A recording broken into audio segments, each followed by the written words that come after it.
father of Dinah Mcnicol, the murdered teenager from Essex, says he's appalled the house where the remains of his daughter were found is still being used as a family home. Ian Mcnicol says the house should be demolished.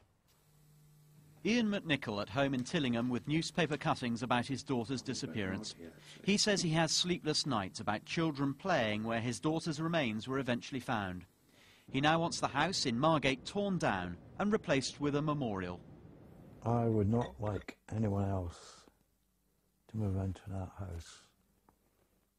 I think that should be completely knocked down and a memorial garden put up.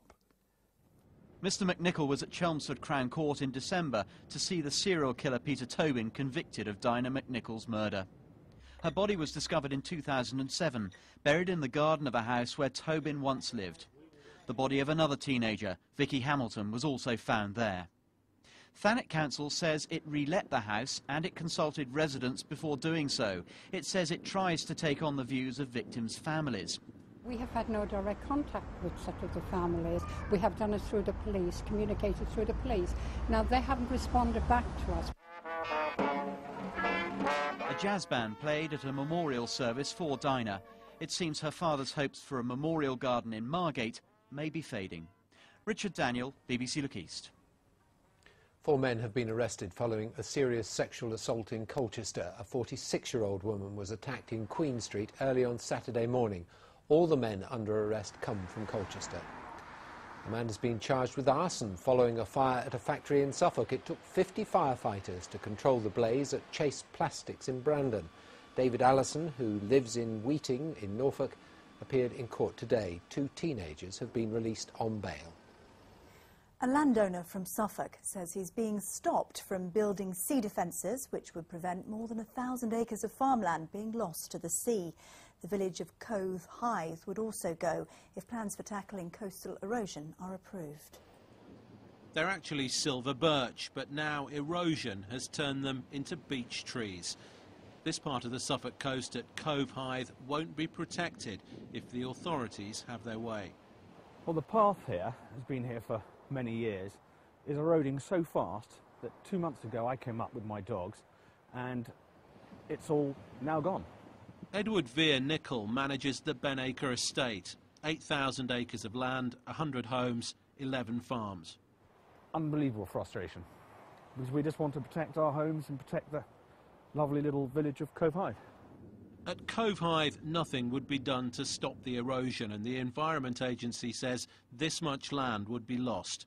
Edward Mcnicol believes it would be much worse, and he's prepared to pay £200,000 per kilometre for so-called soft defences. He says he's been told he can't. Our plan is not to stop coastal erosion, because that's vast, and let's face it, we're never going to get permission for that. But if we can slow it down enough so that it can perhaps become our children's problem. Today, Waveney District Council told Look East, "We appreciate the concerns of landowners and residents in Cove Hithe to find a solution to reduce the risk to the village and surrounding area. We remain open-minded to proposals and await further discussions." Edward Mcnicol says he has the money and is determined to protect his land, whether or not he gets permission. There could be a decision on the shoreline management plan by the summer. Ian Barmer, BBC Look East, Cove Hithe. The Prime Minister has said he will help the family of a man who died in Greece find out what happened. Stephen Oliver, who lived in Leon Sea, collapsed in Corfu last year. The Conservative MP for Southend West, David Amos, asked Gordon Brown to get involved.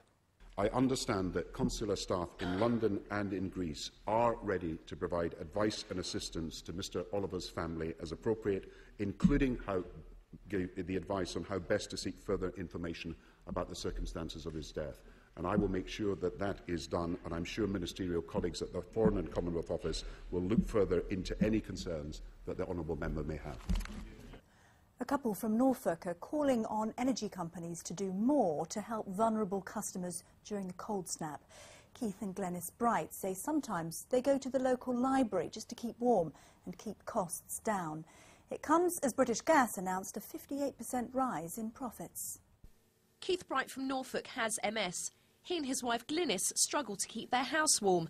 They've even taken the extreme step of going to their local library in order to save on heating bills.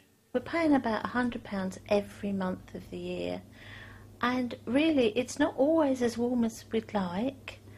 We actually go to the library and sit there and read the newspapers some days because we need to try and turn it off, because we don't want to get ourselves in a situation where we've got bills that we can't pay. With MS, I need a sort of regular temperature. I've always said that I like spring and autumn because they are almost a reasonable level of temperature throughout the period of time.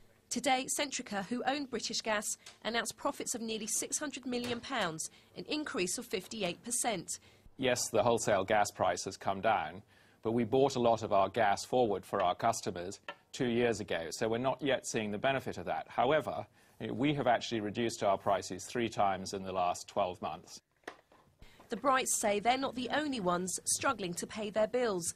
They want to see energy companies who make profits give something back to their customers.